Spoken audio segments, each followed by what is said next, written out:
Olá, boa noite. Boa noite. 12 integrantes de uma quadrilha especializada em roubar relógios de luxo foram presos em São Paulo. Eles agiam principalmente em bairros nobres. A investigação começou em julho, quando um dos suspeitos foi identificado depois de ter cometido um assalto. Polícia! Policiais civis cumpriram os mandados de prisão na região metropolitana de São Paulo. Num dos endereços, Jefferson Felipe, apontado como chefe do grupo, ainda dormia quando a polícia chegou. Deita no chão, cara no chão, alvo na mão. Um dos 14 relógios de luxo encontrados com a quadrilha custa R$250 mil. A investigação começou em 30 de julho. Câmeras de segurança flagraram um ladrão numa moto, roubando o relógio de uma vítima que dirigia este carro branco. Para impedir a fuga do suspeito, a vítima reagiu, deu marcha ré e derrubou o assaltante, que deixou para trás o relógio, o capacete e o celular. Graças a esta imagem, o criminoso foi identificado. Interceptações telefônicas levaram a polícia a identificar o restante da quadrilha, que usava olheiros para escolher vítimas em bairros nobres de São Paulo. Os criminosos fingiam ser motoristas de aplicativo e passageiros, para não chamar a atenção ao rondar bares, restaurantes e hotéis da cidade. Já quem praticava os assaltos estava sempre em motos, também disfarçadas, com um baú de empresas de delivery. Nos últimos 3 meses foram ao menos 7 roubos. Um deles neste posto de combustíveis. Os criminosos levaram um relógio importado e correntes de ouro do motorista. Eles possuem receptador certo. Por quê? Porque nós notamos nesses 90 dias que os membros fazem constantes viagens para a capital do estado do Paraná, para Curitiba. Veja agora outros destaques do dia. Justiça afasta diretores da Agência Nacional de Energia Elétrica e do Operador Nacional do Sistema. Chega ao Brasil o primeiro lote da Coronavac. E a vacina de Oxford se mostra segura para os idosos. Na série especial, o transplante de rim que mudou a vida de 2 mulheres.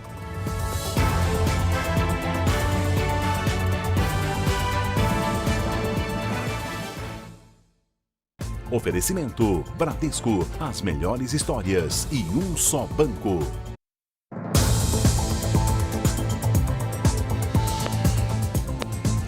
Pessoas que não se conhecem, com histórias parecidas, marcadas pela violência. Nas últimas 12 horas, 3 vítimas de assalto foram baleadas no Rio de Janeiro. Os criminosos atacaram quando Michele saía do banco.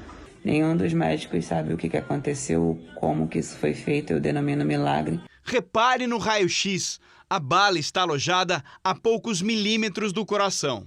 Ele me deu 3 tiros, 2 pegaram em mim, um foi na perna onde saiu e um entrou no ombro e está alojado ao lado do coração. Quase no mesmo horário, mais um sobrevivente. O médico Marcelo Morato Brasil, de 28 anos, entregou a moto ao assaltante e mesmo assim foi baleado. Segundo a perícia, foram pelo menos 11 disparos contra a vítima. Os criminosos abandonaram a moto depois que ela foi travada pelo Código de Segurança. Marcelo segue internado. Em São Gonçalo, na região metropolitana, os assaltantes se livraram do carro depois de fazer um arrastão. Segundo a polícia, 2 homens tentaram roubar a vítima que se assustou. O motorista foi baleado, os PMs foram acionados e houve confronto. Pedestres conseguiram segurar um dos criminosos que tentava fugir. O motorista, Lauren Calderaro, de 55 anos, também está no hospital. As estatísticas de baleados no Rio de Janeiro mostram que essas vítimas tiveram muita sorte. Nos primeiros 9 meses do ano, mais de 1.300 pessoas foram feridas por armas de fogo. Praticamente a metade não sobreviveu. O marido de Michele ainda está preocupado porque o criminoso fugiu. Nós ficamos com muito medo dele, infelizmente, só querer tirar a vida. E ele pode tirar a vida de outras pessoas também. E assim, a gente quer que a justiça seja feita justamente para ele não reproduzir esse fato com outras pessoas. Em Minas Gerais, um menino morreu com um tiro no peito. Segundo a polícia, ele brincava com a arma quando houve o disparo. O acidente comoveu a vizinhança. Parentes do menino de 9 anos chegavam a todo momento, mas preferiram ficar em silêncio. A criança morreu depois de ser atingida no peito por um tiro. A vítima brincava com um primo quando tudo aconteceu. Aguardaram a tia sair e a adolescente ir tomar banho, de 16 anos, que está cuidando dela. Nesse momento, a criança que veio a óbito, de 9 anos de idade, estava brincando com a arma, apontando a arma para o teto, para a parede e tal, até que em determinado momento ela veio disparar contra o próprio peito. Segundo a polícia, a arma estava embaixo do sofá da sala, com a numeração raspada. Uma pistola também foi localizada. A suspeita é que ambas pertenciam ao tio da criança, assassinado há 6 meses. A testemunha de 10 anos contou à polícia que o primo teria apontado a arma para o próprio peito.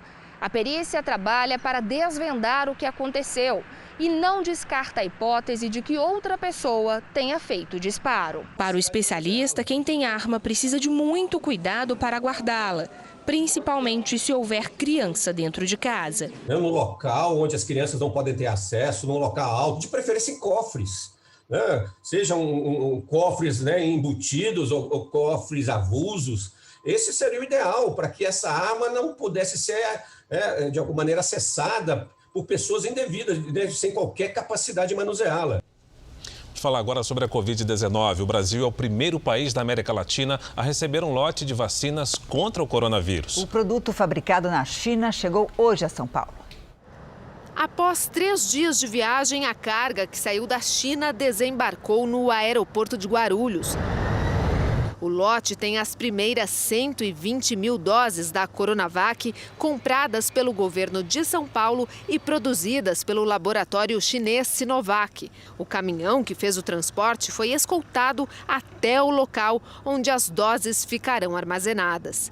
Para que as doses sejam disponibilizadas à população, ainda é preciso aguardar a conclusão da última fase dos testes e a autorização da Agência Nacional de Vigilância Sanitária.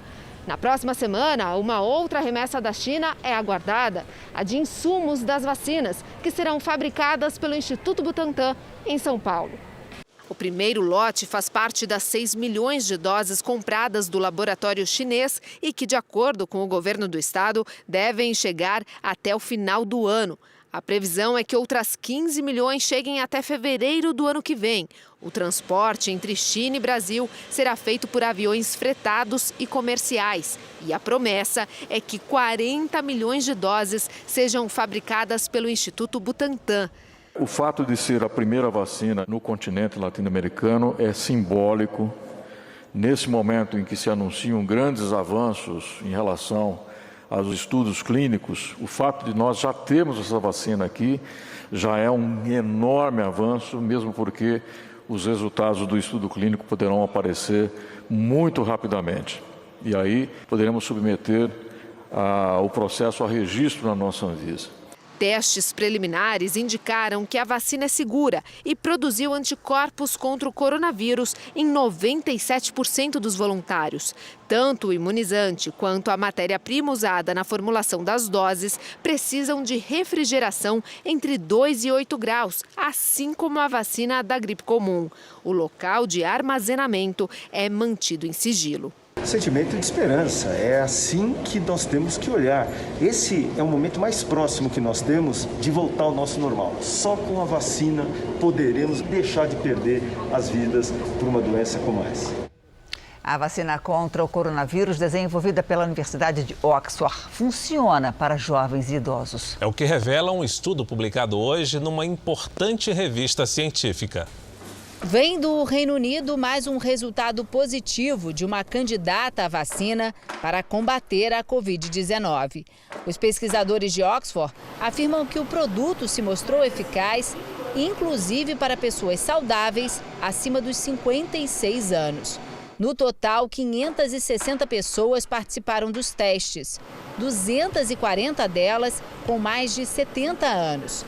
A vacina já havia apresentado resposta imune positiva entre os mais jovens. O produto também foi considerado seguro. De acordo com o estudo publicado na revista científica The Lancet, as reações adversas foram leves. As mais comuns, fadiga, febre, dores de cabeça e musculares. O resultado trouxe ainda mais otimismo para os pesquisadores, já que as pessoas mais velhas estão no chamado grupo de risco da Covid-19. A vacina de Oxford está na terceira e na última fase de ensaios clínicos, com um número maior de voluntários. E a previsão é que a pesquisa seja finalizada antes do Natal. Os ensaios clínicos também estão sendo realizados no Brasil. A vacina de Oxford é garantida ao país por uma parceria com o governo federal. Ou seja, ela poderia ser produzida e distribuída no Brasil desde que aprovada pela Anvisa. E o Ministério da Saúde recebeu hoje representantes da vacina russa Sputnik V. A previsão é que os documentos com os resultados das pesquisas comecem a ser enviados para a Anvisa. Nós vamos a Brasília com a Renata Varandas. Renata, boa noite. Oi, Luiz, boa noite. Isso mesmo, representantes da vacina russa Sputnik V estiveram aqui no Ministério da Saúde para tratar de detalhes, por exemplo, logísticos de transporte, como que essa vacina seria transportada da Rússia para o Brasil. E, claro, também falaram de eficácia, que hoje é de 92%. Os russos se aliaram à União Química Brasileira para realizar a última fase de testes aqui no Brasil, que deve começar em janeiro por Brasília e pelo Paraná. Cada dose da vacina custa R$ 5,00, uma média aí de R$ 27,00. E cada pessoa precisa de 2 doses. Detalhe, até agora, essa foi a vacina mais barata apresentada ao governo brasileiro. Vamos ouvir o que disse o representante da União Química Brasileira. A transferência de tecnologia já está sendo feita. Nós já estamos no processo de produção em escala piloto na nossa unidade de biotecnologia aqui em Brasília e vamos produzir no menor preço possível para o Brasil e para toda a América Latina. Nós vamos trazer agora os números de hoje da pandemia. De acordo com o Ministério da Saúde, o país tem 5.981.767 casos de Covid-19. São mais de 168 mil mortos. Foram 606 registros de mortes nas últimas 24 horas. Também entre ontem e hoje, 17.635 pessoas se recuperaram. No total, já são 5.407.498 pacientes curados. 406 mil seguem em acompanhamento. Com o aumento de casos, o governo de São Paulo informou que o estado vai assinar um decreto que determina que leitos em UTI e enfermarias para pacientes com Covid-19 não sejam desmobilizados. E, além disso, cirurgias eletivas, ou seja, aquelas não emergenciais, estão suspensas para garantir vagas a pacientes contaminados pelo coronavírus. Em Salvador, a fiscalização numa das praias mais visitadas da cidade foi intensificada um dia depois da liberação. E a partir de agora, o acesso será controlado. Quem chega à praia tem que passar pelo controle de acesso. Os banhistas só podem entrar se estiverem usando máscara. Barracas, cadeiras e caixas térmicas não são permitidas. Mesmo com tantas restrições, os frequentadores acham que vale a pena o esforço. Minha praia preferida, justamente por parecer uma piscina, não tem onda, é calma, tranquila. O acesso é ótimo, né? Então as pessoas vêm mesmo para se divertir, porque tem futebol, tem futevôlei, tem vôlei. As medidas de segurança foram adotadas pela Prefeitura de Salvador por causa da aglomeração registrada na última terça-feira, quando a praia foi reaberta depois de 8 meses interditada. A avaliação até o momento é de que a gente tem uma praia controlada e que todos que aqui estão em segurança. Este turista de São Paulo veio pela primeira vez. Diz que se sentiu mais seguro. Toda precaução tem que ser tomada. Às vezes é ruim, é inconveniente, mas a gente tem que ficar vivo. De águas calmas e cristalinas, a praia do Porto da Barra é a mais famosa de Salvador. Atrai não só turistas, mas também quem vive aqui. Mas a faixa de areia é pequena, não cabe tanta gente. Por isso, a recomendação das autoridades sanitárias é de continuar mantendo o distanciamento social. As praias fechadas, como acontece no Porto da Barra, em Salvador, elas devem ser mantidas lacradas para a população usar. Hoje, Salvador tem 55% de ocupação nos leitos para a Covid-19, dentro do ideal, segundo a Organização Mundial de Saúde, que é manter abaixo de 70%. Ainda assim, os cuidados não podem ser deixados de lado. Cada qual ficar com seu grupo em seu canto, com máscara, sem aglomeração.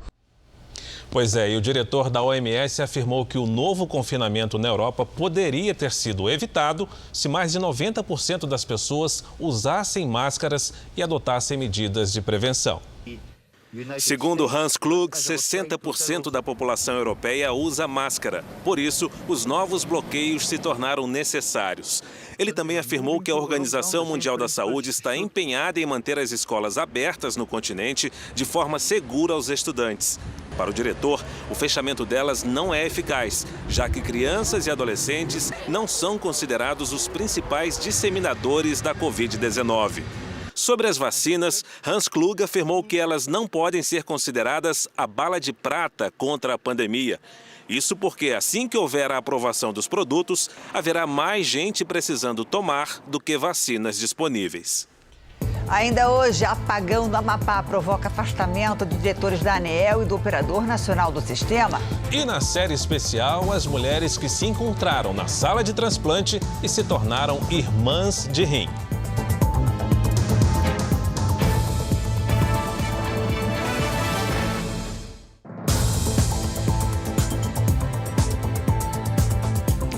Para evitar um colapso nos gastos do governo no ano que vem, o Palácio do Planalto articula no Congresso a votação da Lei das Diretrizes Orçamentárias para dezembro. Esse atraso preocupa, mas o governo diz ter uma estratégia para resolver o problema. O presidente e os ministros começaram o dia numa reunião do Conselho de Governo. Logo depois, todos foram até a frente do Palácio do Planalto para o evento em comemoração ao Dia da Bandeira.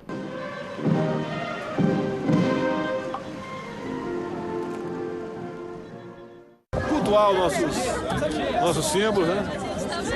Respeito à pátria, à tradição, ao povo e aquele grande país que todos queremos ser. O ministro da Economia estava presente e comentou o impasse caso a lei de diretrizes orçamentárias não seja aprovada até dezembro. O governo federal sofreria um apagão, ficaria impedido de fazer gastos no ano que vem, inclusive o pagamento de aposentadorias e benefícios. Paulo Guedes respondeu como se administra um país sem um orçamento. Difícil, né? Um atraso tão grande na LDO é inédito, mas não tem tirado o sono da articulação política do governo. Durante uma reunião hoje aqui, no terceiro andar do Palácio do Planalto, os líderes demonstraram otimismo na aprovação da Lei de Diretrizes Orçamentárias ainda este ano, o que evitaria a paralisação do governo. Existem estratégias definidas, como, por exemplo, votar a LDO diretamente no plenário da Câmara. Os líderes evitam dar mais detalhes, porque essa definição passa por um acordo sobre o comando da Comissão Mista de Orçamento, que é disputada por integrantes do Centrão e aliados do presidente da Câmara, Rodrigo Maia. Novas conversas ocorrerão após o segundo turno das eleições. Outro tema que tem sido debatido dentro do governo é o combate ao desmatamento na Amazônia. Com a ajuda da Polícia Federal, o governo brasileiro já tem em mãos relatórios que indicam para onde vai grande parte da madeira ilegal retirada da floresta.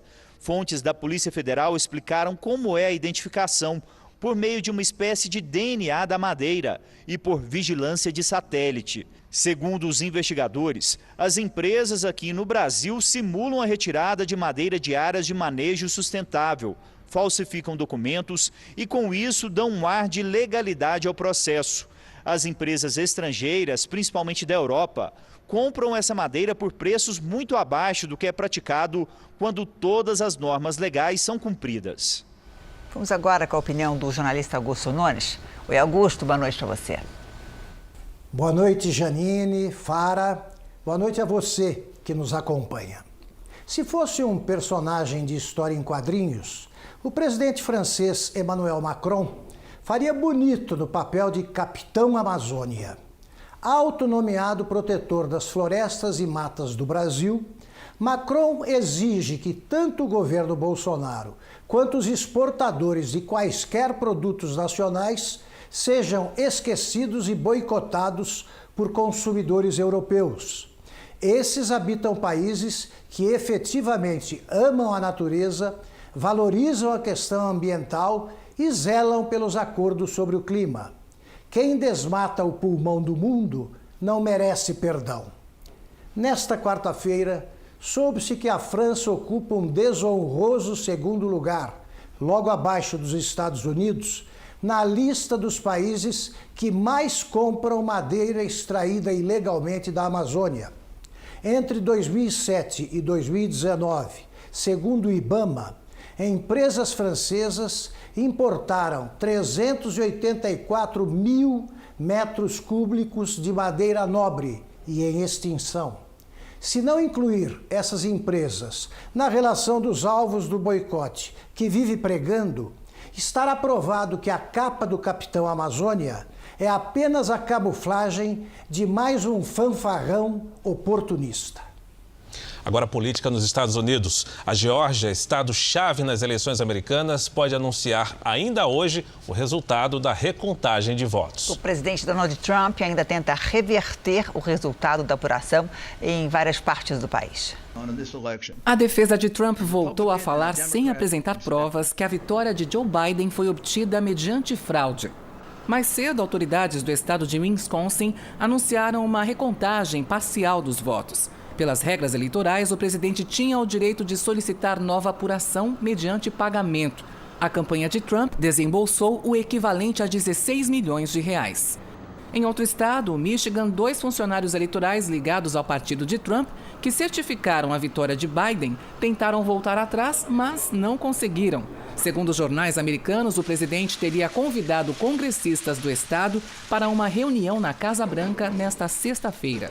Biden, por sua vez, já trabalha pensando no ano que vem. Isso porque, mesmo perdendo em Michigan, Trump não teria condições de virar o placar na votação dos colégios eleitorais. O presidente eleito participou hoje de uma reunião com um comitê de governadores para discutir o combate à pandemia. Mais uma vez, pediu união de republicanos e democratas. E, apesar de pedir que todos usem máscaras, rejeitou um confinamento obrigatório. Veja a seguir as quadrilhas que roubam animais de estimação e exigem resgate para devolver os bichinhos. Na série especial, num país continental, o desafio de levar órgãos para transplante de norte a sul do país.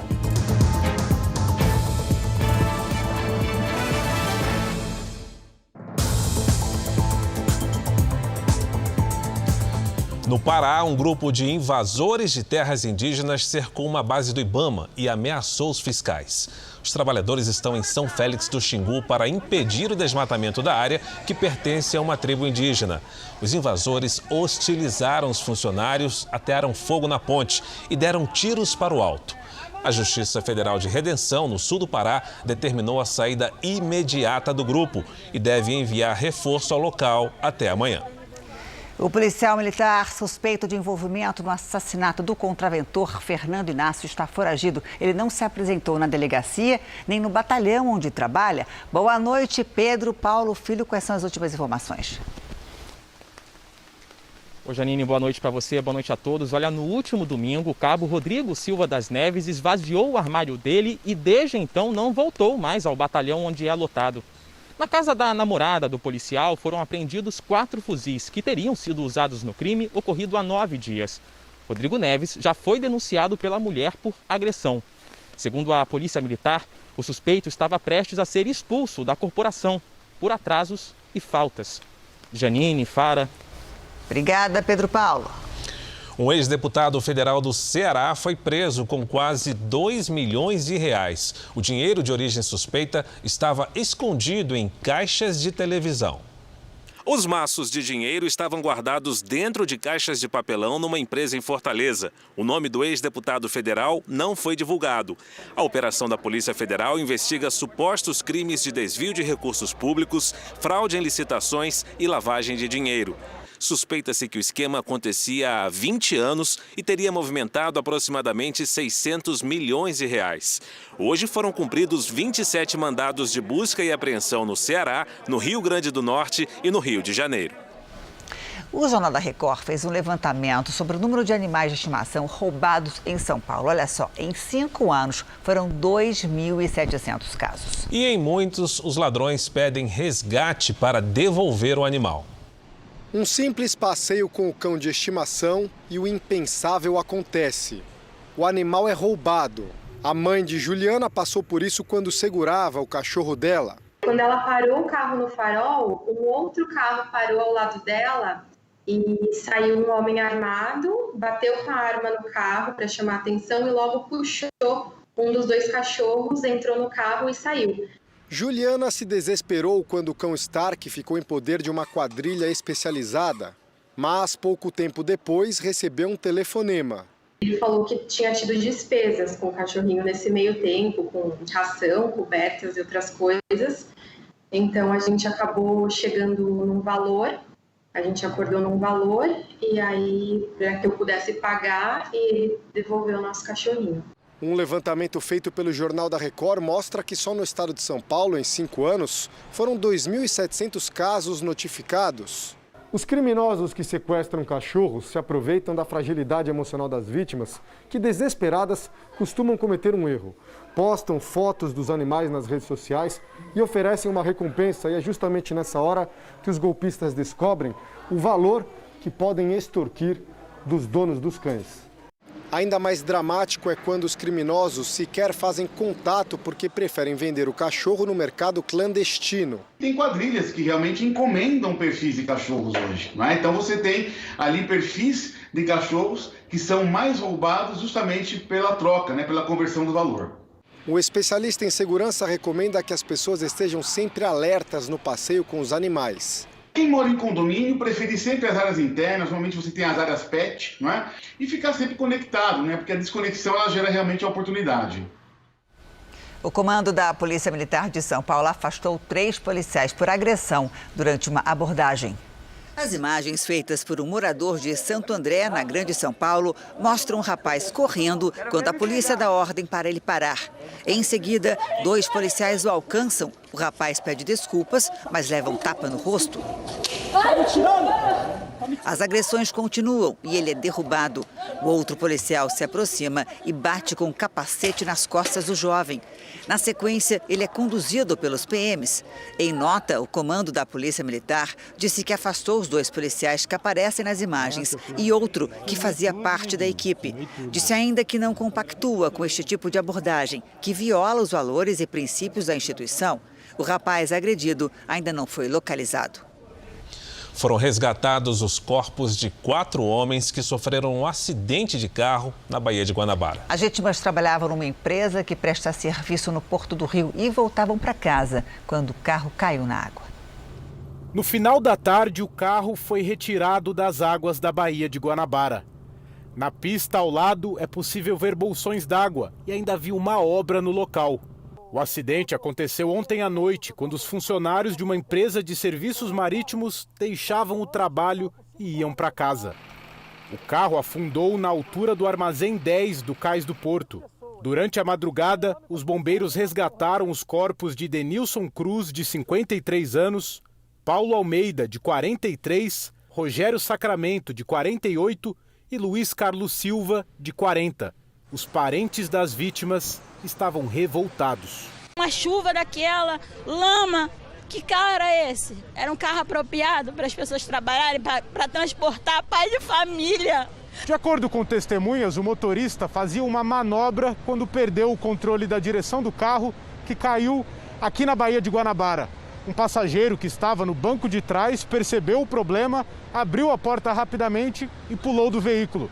Ele também foi parar na água, mas conseguiu nadar e sobreviveu. Nas redes sociais, o sobrevivente Eduardo Pontes contou que nem sabia nadar e atribuiu a Deus ter saído com vida. A companhia Docas, que opera no Cais do Porto, informou que as autoridades responsáveis estão apurando as causas do acidente. Como é que eles fazem uma obra na beira daquele cais lá, com a pista escorregadia cheia de lama, sem uma sinalização? A empresa que presta serviços marítimos não se pronunciou sobre o acidente. A Justiça determinou o afastamento da diretoria da Agência Nacional de Energia Elétrica e do Operador Nacional do Sistema. Essa medida foi tomada para evitar interferência na investigação das causas do apagão no Amapá. A decisão vale por 30 dias. Segundo o juiz João Bosco Costa, a medida foi tomada para evitar que os gestores interfiram na apuração das responsabilidades pelo apagão. Na sentença, ele afirma que não há como negar que houve completa omissão, ou, no mínimo, atuação negligente dos órgãos de fiscalização do sistema energético, especificamente da ANEEL e do ONS. Essa medida é mais do que necessária para que nós possamos apurar os culpados e ressarcir os amapaenses pelos seus danos. O Tribunal de Contas da União também determinou uma auditoria para apurar as eventuais responsabilidades de agentes públicos no caso. Em outra frente, a Polícia Federal abriu inquérito para investigar as causas do apagão. O Tribunal Superior Eleitoral definiu hoje, por unanimidade, as novas datas das eleições na capital do estado, Macapá.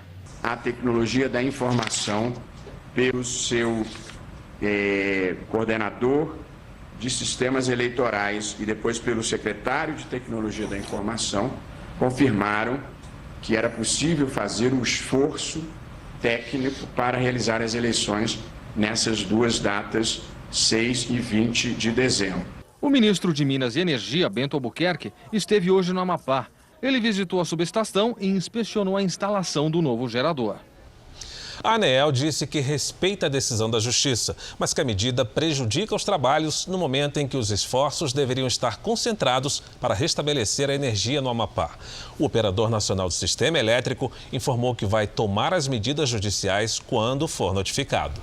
E o Senado aprovou agora há pouco uma compensação aos consumidores do estado pelo apagão. O crédito na conta de luz será igual ao valor da fatura mensal. Essa proposta segue para a Câmara dos Deputados.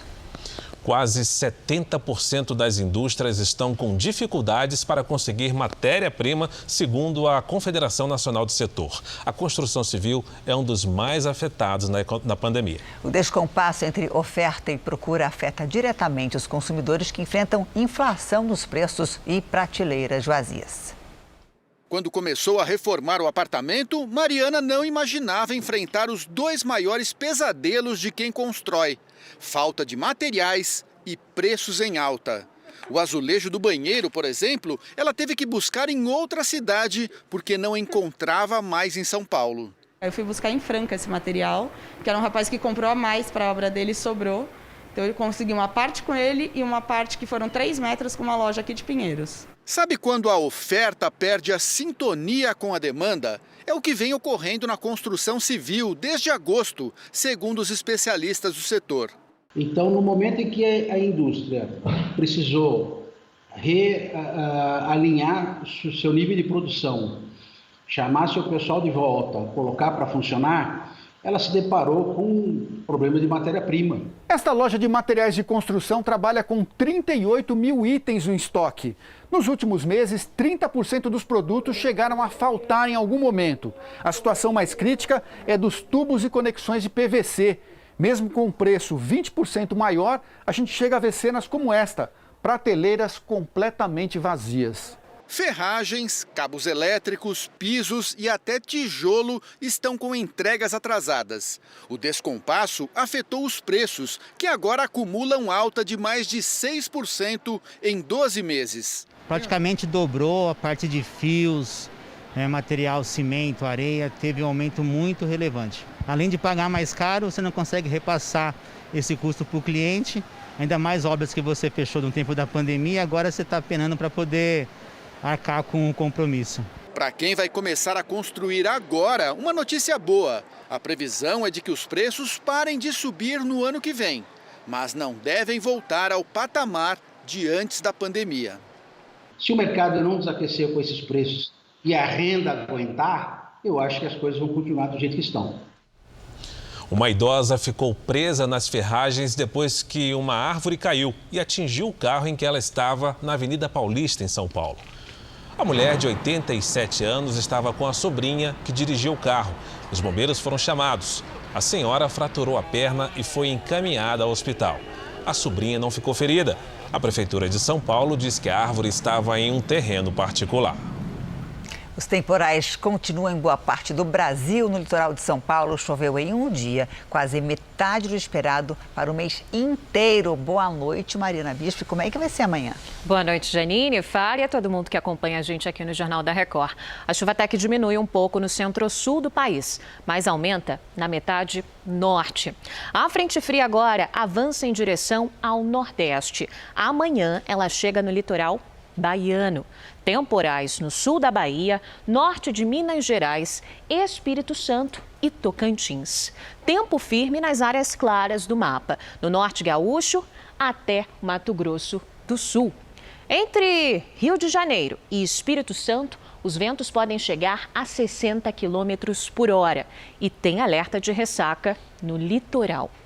Em Curitiba, máxima de 20 graus, em Brasília, 24, em Salvador, 31 e em Macapá, 31 graus.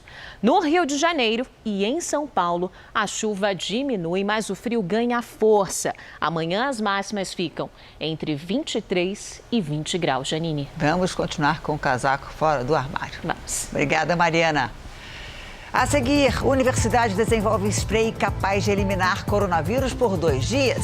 E na série especial, a história de 2 mulheres que receberam os rins de um mesmo doador e agora se sentem quase da mesma família.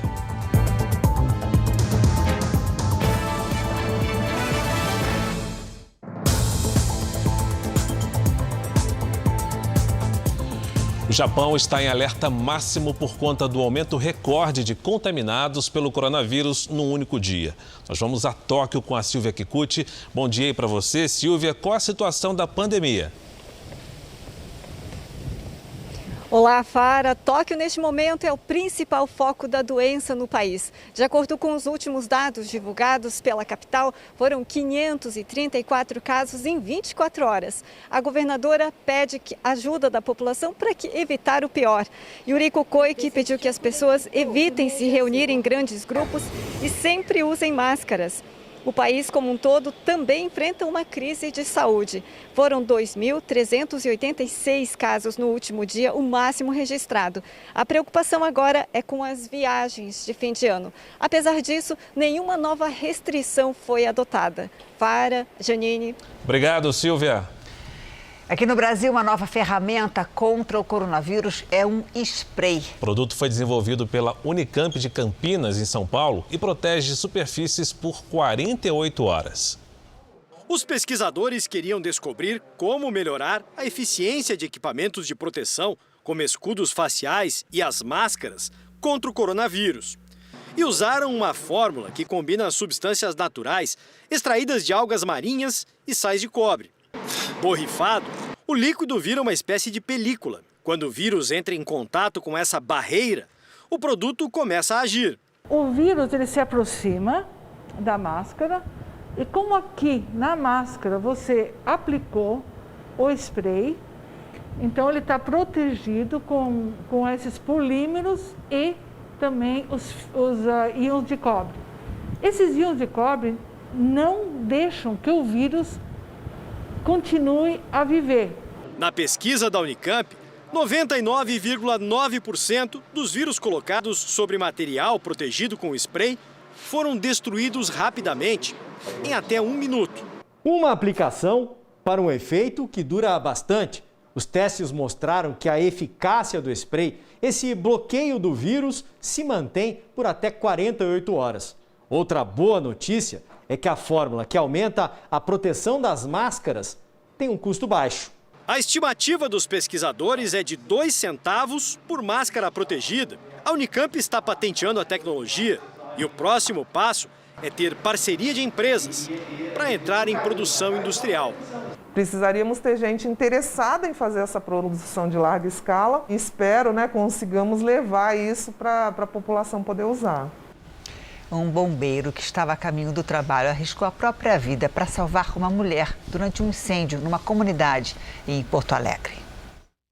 A fumaça chamava atenção, enquanto o fogo consumia tudo. 4 imóveis foram atingidos pelas chamas. A cena fez o Anderson parar. O bombeiro de 32 anos não teve dúvidas. Desceu da moto para ajudar antes dos colegas chegarem. Aqui a gente consegue ter uma ideia da dificuldade do trabalho dos bombeiros. Ainda mais para o Anderson, que estava sozinho, sem a roupa apropriada para o combate às chamas. O beco é bastante estreito. Em uma das casas, uma moradora já tinha conseguido tirar um bebê, mas ela não conseguia sair. Foi aí que Anderson entrou e salvou a mulher em meio ao fogo. Na verdade, a gente não chega a pensar em muita coisa, né? Eu acabei não pensando em nada. Quando me disseram que tinha uma pessoa lá em cima, o cara falou a minha irmã. Querendo ou não, tu acaba transpondo pro lado da família, né? Então, tipo, eu vi o pessoal correndo com um bebê do tamanho do meu filho. E aí o cara fala minha irmã, pô, lembrei da minha irmã, não tinha como eu não querer subir, né? O Corpo de Bombeiros ainda não sabe o que causou o incêndio, que deixou 10 pessoas desabrigadas. Quem estava na casa não ficou ferido, mas o bombeiro precisou ir ao pronto-socorro receber atendimento por ter inalado muita fumaça. Dá aquela sensação de dever cumprido, né? Mostra que valeu a pena. A família do apresentador Gugu Liberato apresentou hoje à imprensa a campanha que pretende incentivar a doação de órgãos no Brasil. Toda a família estava reunida e muito emocionada com o lançamento. A mãe, os 3 filhos de Gugu, os irmãos e representantes da Associação Brasileira de Transplante de Órgãos. Milhares de pessoas aguardam na fila por um transplante. A campanha #GuguVive quer mostrar que a atitude do apresentador, que fez questão de ser um doador, pode ser multiplicada pelo país e, é claro, ajudar a salvar muitas vidas. #GuguVive. O Sistema Nacional de Transplantes de Órgãos do Brasil é um dos mais admirados do mundo. E é um grande desafio unir quem doa a quem precisa. Em Brasília, 2 mulheres se tornaram irmãs de rins ao se encontrarem na sala de cirurgia depois de receber os órgãos de um mesmo doador.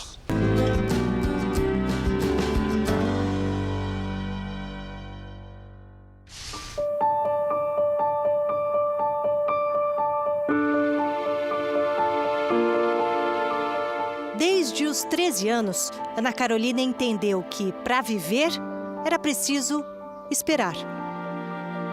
Com insuficiência renal crônica, ela passou toda a adolescência e o início da idade adulta na fila do transplante em Brasília. Eu só pensava nisso, 24 horas por dia. No transplante? No transplante.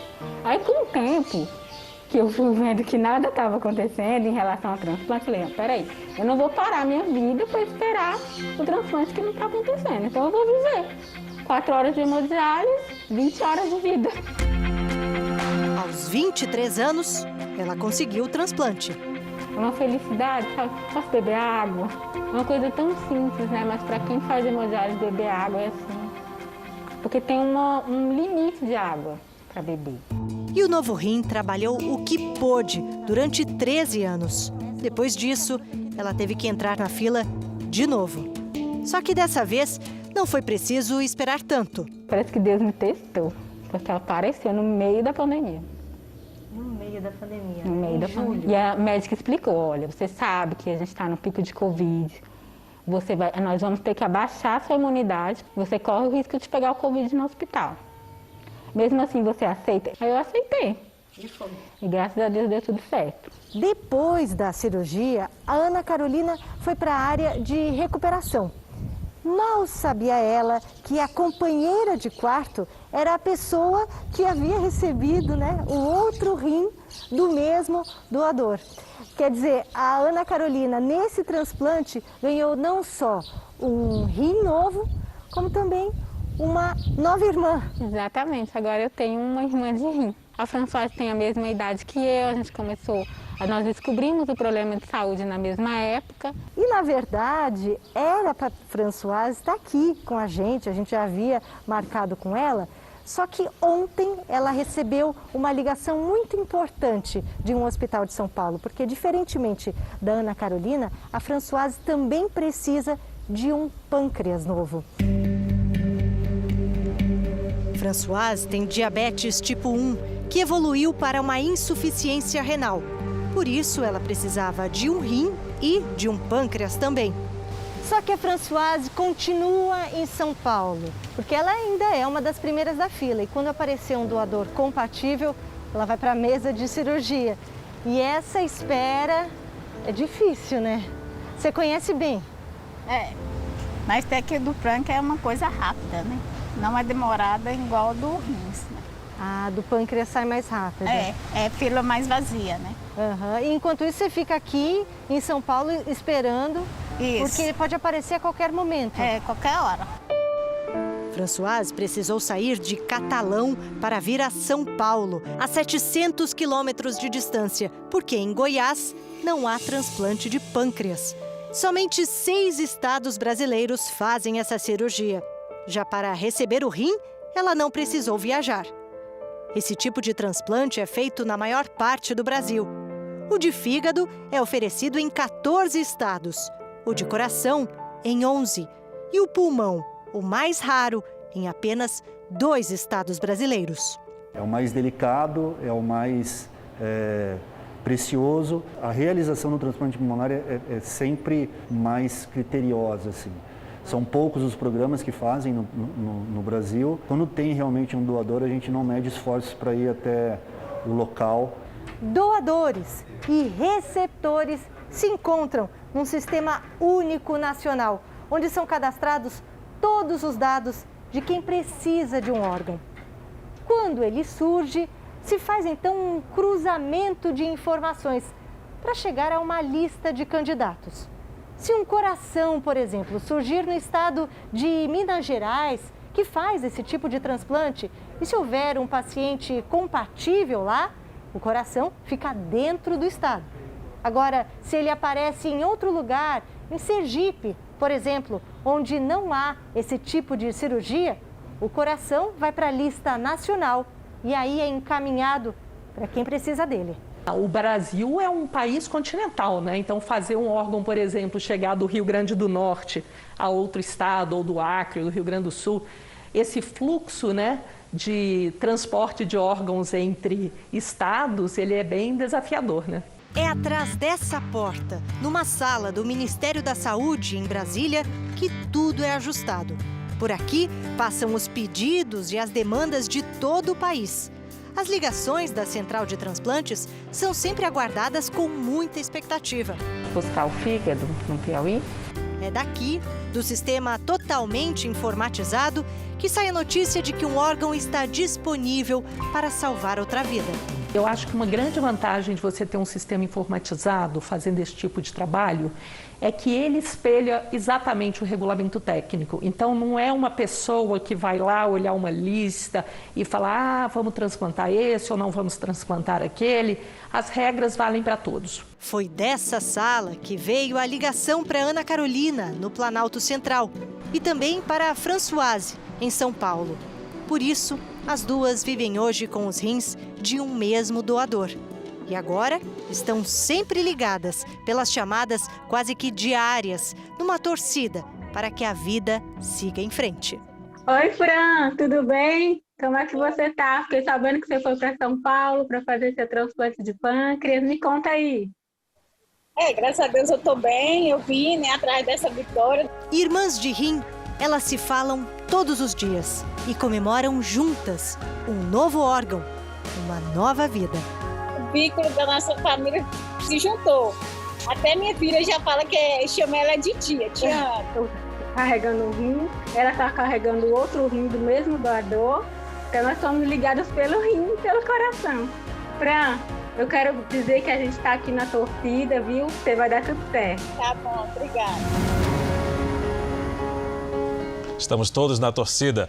Nas redes sociais do Jornal da Record, saiba mais sobre os tabus que envolvem a doação de órgãos. E agora uma última notícia. O Tribunal Superior Eleitoral formou maioria a favor da manutenção da candidatura do prefeito Marcelo Crivella à reeleição. 4 dos 7 ministros votaram a favor do prefeito. O Jornal da Record termina aqui. E à 00:30 tem mais Jornal da Record. Fica agora com a novela Amor Sem Igual. Boa noite para você. Ótima noite e até amanhã.